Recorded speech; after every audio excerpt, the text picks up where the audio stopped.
Woman of the Moon, happy Aries season.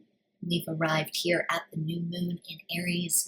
She is the warrioress inside of you, and she is here to ask you, what do you value so much?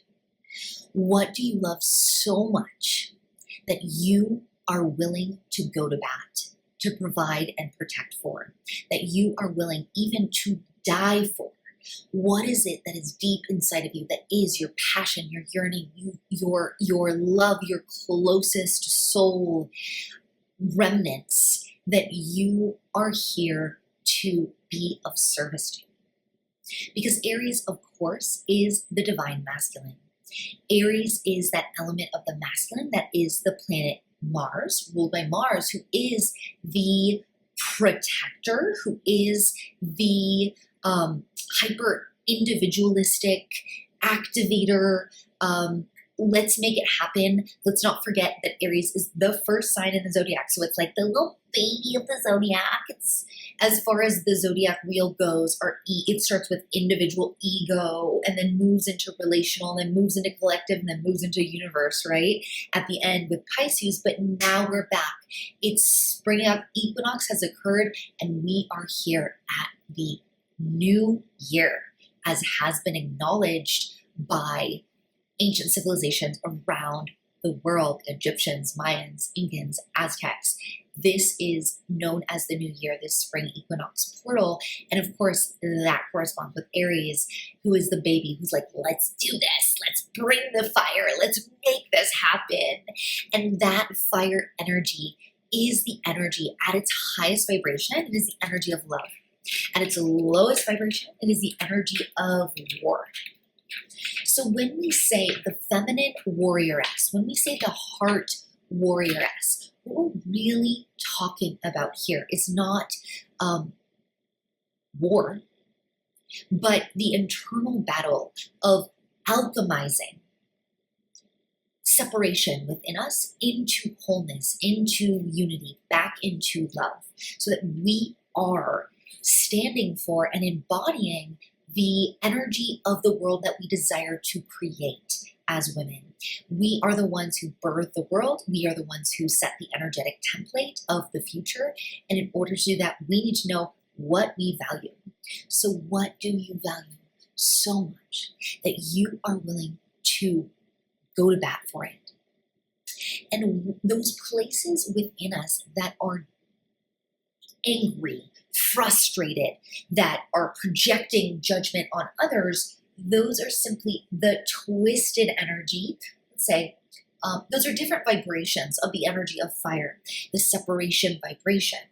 And yet the root of all fire is the same. Our passion, our purpose, our fires, of course, our spiritual body. So let's step into the goddess Durga, who guides us in this power of the warrioress. Long, long ago and far, far away, but maybe not so long ago or far away, because this is happening right now inside of your own heart, my own heart, lived the goddess Durga. And upon the earth at this time was a scourge of demons, a scourge of greedy, self-obsessed energies that were wreaking havoc on the planet. Now let's remember, anytime we're looking at Hindu mythology or any mystic spiritual mythology, including biblical mythology, we are talking about symbolism. We are talking about the demons inside of us. And those demons are the places within us that have closed off to love. So as the ego has gone unchecked, she has wreaked havoc upon the earth in this hyper obsession with her own power, as in patriarchal power, power over. And all the gods and goddesses, all the humans go to bat with these demons. All the humans are doing their best to hold the line against this dark force, and not helpful, because Rakta Bija rules these demons, and Rakta Bija is the energy of the blood jewel, translated as blood jewel. So when someone hacks his head off, it flies and the blood sprays, and every drop of blood that hits the earth, from that a demon arises.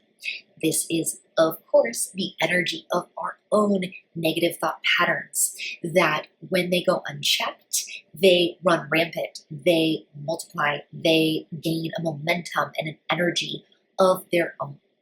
So all the gods and goddesses pray, Durga, great mother, great warrioress goddess, please help us. We are absolutely at wit's end. We don't know what to do. The earth is dying. The ego force is overtaking all of the planet. Please help. And what did this great goddess do?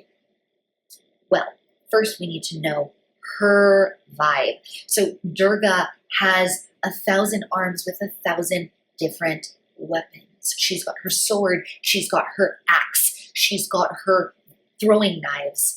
Durga has 1,000 arms with every different weapon because she is the master of discernment. She has an approach for any different situation, for every given situation. So her first step on this path of her own discernment as a warrioress is to go into a cave. So all the gods and goddesses are like, please, Durga, come save us, come save this planet. And she says, all right, give me a moment. And she goes into her cave and she takes her meditation, she takes her self-care, she takes her communion with her body temple. Because she knows it is only from this place that she can be the warrioress who meets the darkness of the forces that are the twisted nature of love. Love twisted into hate, into divisiveness, into war. So she sits, she meditates. Gods and goddesses are like, please come quick. And when she comes out, she arises in her full power, energetic sparks radiating from her. She carries the essence of fire, the essence of discernment. She comes onto the battlefield, and she chops the head off Rakta Bija, and before his blood can spray and hit the ground, her tongue laps up every last drop of blood, and she takes the blood into her being, and that is the end of Rakta Bija. She's taken this blood in, this blood of disconnection, this blood of war, this blood of hate, this blood of the way that we come into our own addictions, our own mental patterns and habits that do not serve us, the ways that we disconnect from each other and from ourselves and from our heart and from our service and from our vision of the planet that we desire to create, the world we desire to create, which starts with the world we desire to live in ourselves, which starts inside. And as she laps up the blood of Rakta Bija, she takes it into her body and she alchemizes it. Alchemizes that fire into that flame of disconnection, into the flame of love. She is our warrioress that carries the transmission of what it is to be rooted in the heart. Now, Durga carries this message for us as priestesses, as wise women on the path, reminding us that our own warrioress nature is sourced and funded from the question, what do you value? What do you love? What do you love so much with all of your heart and all of your soul that you are willing to go to bat for it, that you are willing to die for it? What world do you believe in that you are willing to die for?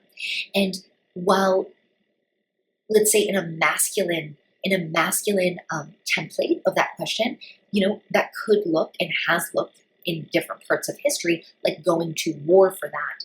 And we need to remember that we are coming back into balance on the planet right now, that war, mass war as we know it, is a product of patriarchy. It did not exist 5,000 years ago in the way we know it at all.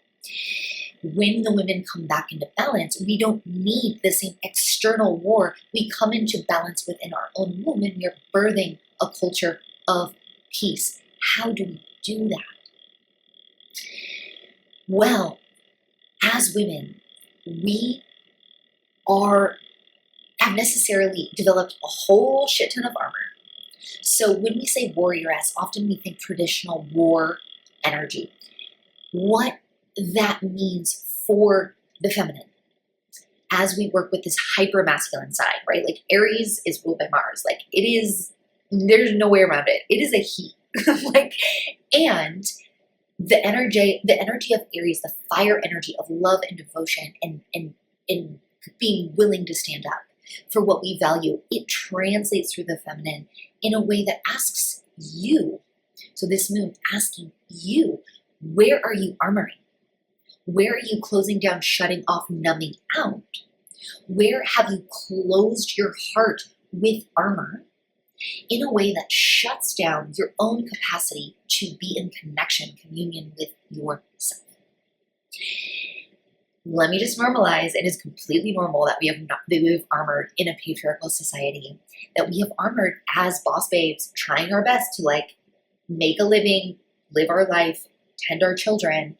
The world is not designed for the feminine body that needs rest, inner sanctuary, a cultural environment, a community environment of tribe connection and spiritual anchoring, right?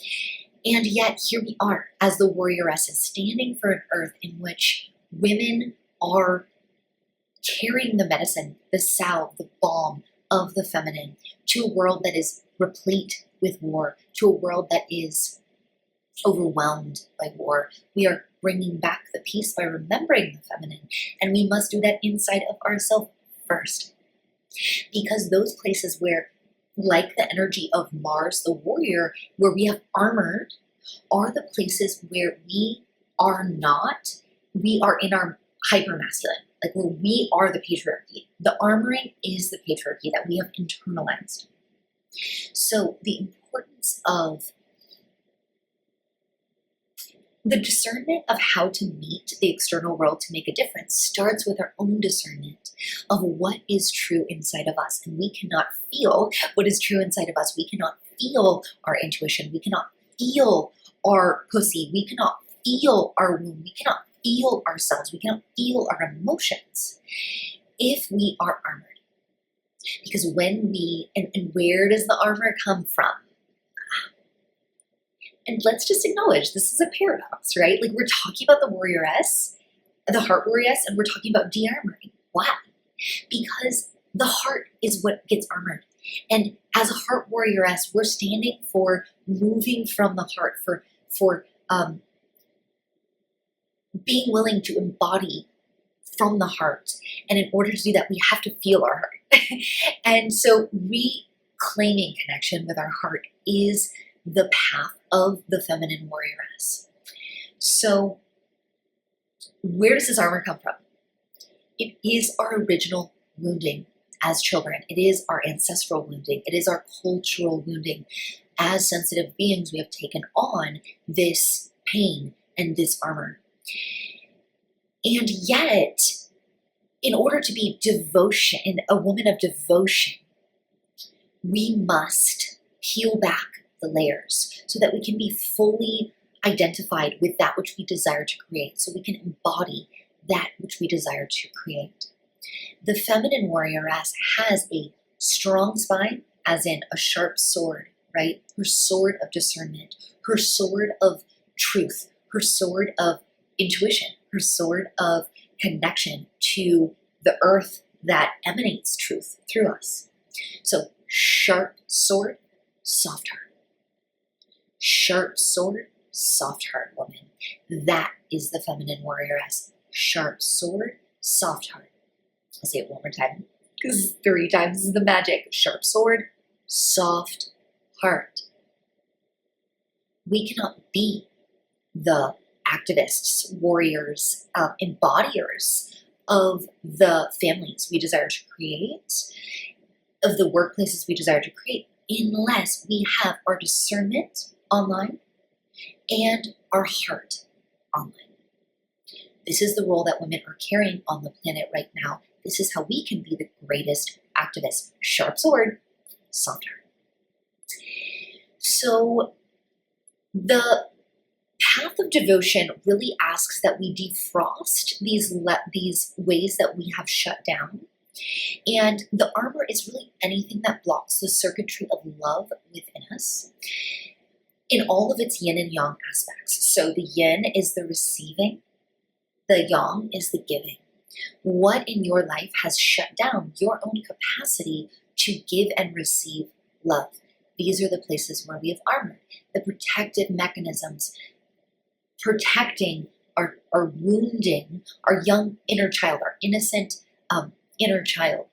These are common among women in the form of people-pleasing, fawning, isolating, projecting onto others through judgment, putting on false personalities, distrusting life.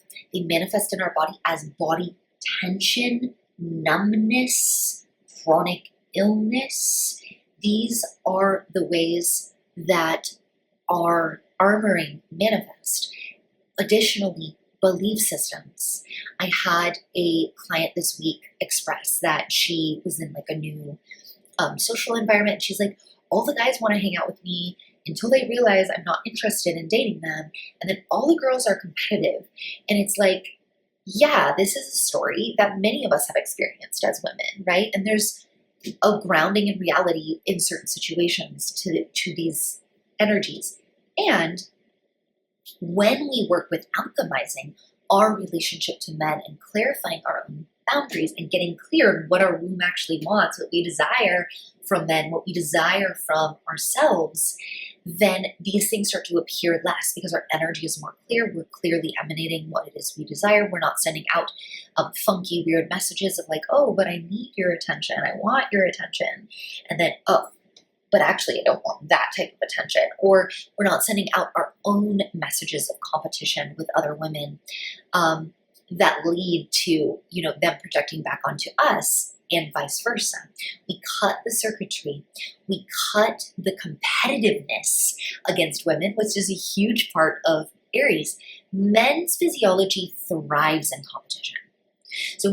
So literally male-female biology has actual hormonal differences. While there are like questions about what's what in gender, we can look generally and see like women's hormonal system does not handle competition, ongoing chronic competition well, while men will thrive and their hormonal system will respond positively, growing in that environment.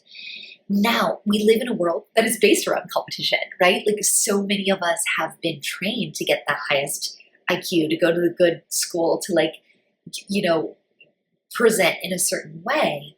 So as we de-armor, we are really stepping into defrosting these protective mechanisms and really stepping into experiencing more, feeling more, being more feelable by life, feeling ourselves more, because this is where our power lives. It lives in feeling the feels, and then from that place of intuition and guidance and grounding, connection to earth, connection to womb, we make intelligent choices based on our highest vision. Like Durga, we take that moment to rejuvenate, and then we come in and we are the warrioress slicing through the bullshit and alchemizing fear and pain into love. Aries, warrioress of the heart, is the phoenix rising from the ashes. It is those places within us that have closed off to love that are now ready to stand against, that are now ready to look at the root of the pain, our own childhood wounding and our own cultural childhood wounding, so that we can alchemize that into communion and connection and a world of peace, a world of harmony. Now, through this process of de-armoring, through this spiritual inner process of our own development, our own stepping back into our feminine essence, our own inquiry into our womb space, our heart space, we will then become more feelable, more vulnerable, more sensitive to life, which means we need our sharp sword of discernment. We need to protect ourselves, not with lashing out in anger and or isolating or closing down, but we protect ourselves with our boundaries, our healthy boundaries. So this is where we are looking to what is underneath the armor. It is, of course, first our inner child wounding that we are protecting ourselves from feeling again through our day-to-day life. And then underneath that is actually our child essence. It is our original essence. It is our feminine essence. And it is from that feminine essence that we are able to be devoted to life, that we are able to be devoted to vision, that we are able to be devoted to wholeness, that we are able to be devoted to the life we desire, the life of freedom from addiction, the life of freedom from uncontrollable moodiness, the life of freedom from not being good enough, the life of freedom from contorting and overgiving, overpleasing, overfunctioning, all these ways that we shut down, we numb out, we mask from the vulnerability of our life, the vulnerability of life, the vulnerability of our truth, the vulnerability of our heart. And yet it is within this vulnerable heart that all of our passion lives, the passion to create the new world. And when we de-armor the heart, we uncover this deep vision. So this new moon, asking yourself, what are you so devoted to that you are willing to go to bat with demons for, which means to go to bat with the ego, which means to really anchor into what is behind that protective mechanism. What is the sensitive child needing from us? So here we are, Heart Warrioress, and our inner child, Gemini, is coming right in because they are all in communion and connection, this entire wheel of the zodiac. Aries within you is the divine masculine. He provides, he protects. And yet, as a feminine warrioress, that means we are providing and protecting for our own heart and for the hearts of others. We can only do this when we are connected to our heart. We are de-armored in our heart. We are alive and awake in our felt sense, in our bodies.